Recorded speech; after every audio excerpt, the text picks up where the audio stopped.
2 years ago, the Morrison Government set up something called the University Foreign Interference Taskforce.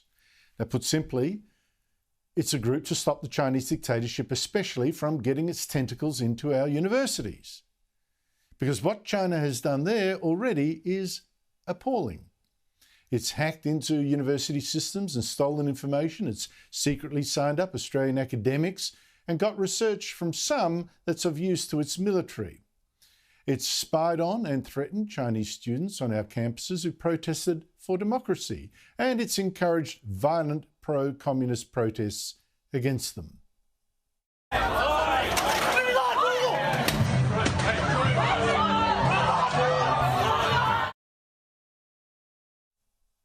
And it's not just the students. Some lecturers here who've been in any way critical of China have faced harassment that does seem organised. And all that and more is what this University Foreign Interference Task Force is supposed to be tackling. Now, today we read, for instance, it wants students trained to spot foreign interference threats on campus and report them.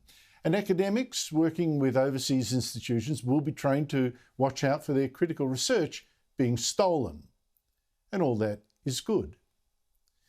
But then I read this, that a confidential plan to force university staff to reveal a decade of foreign political and financial interests has met with such fierce backlash that the federal government is now reviewing the proposal. Now, okay, I get the sensitivities. I was taught as a boy to despise McCarthyism.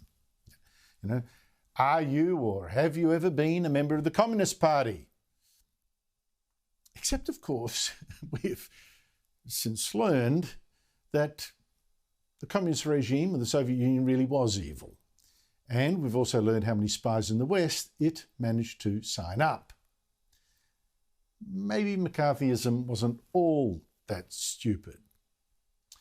And this idea that we have no business asking if an academic doing sensitive research is in the pay of China or was a member of China's Communist Party, well, that's not just dumb, but dangerous.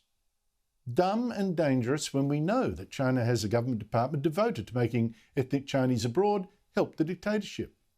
When we know it doesn't mind using blackmail, threats even to relatives back home, to get cooperation. It's done that with students here.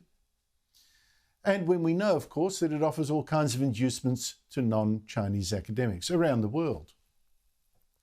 And the idea that academics can pretend or ignore, just ignore that China is, it's in fact a threatening dictatorship, a genocidal regime, an aggressive superpower, now planning war against Taiwan. It's a regime that punishes Australia for merely defending freedom. And it's a police state that right now has 2 Australians locked up simply for expressing an opinion it didn't like. And any academic ignoring all that, I would consider so dangerously naive that I wonder if they really can be trusted teaching students about the ways of the world. And if universities are now kicking back against asking their academics, are you in the pay of this dictatorship? Have you sworn loyalty to the Communist Party? Well, please, wake up.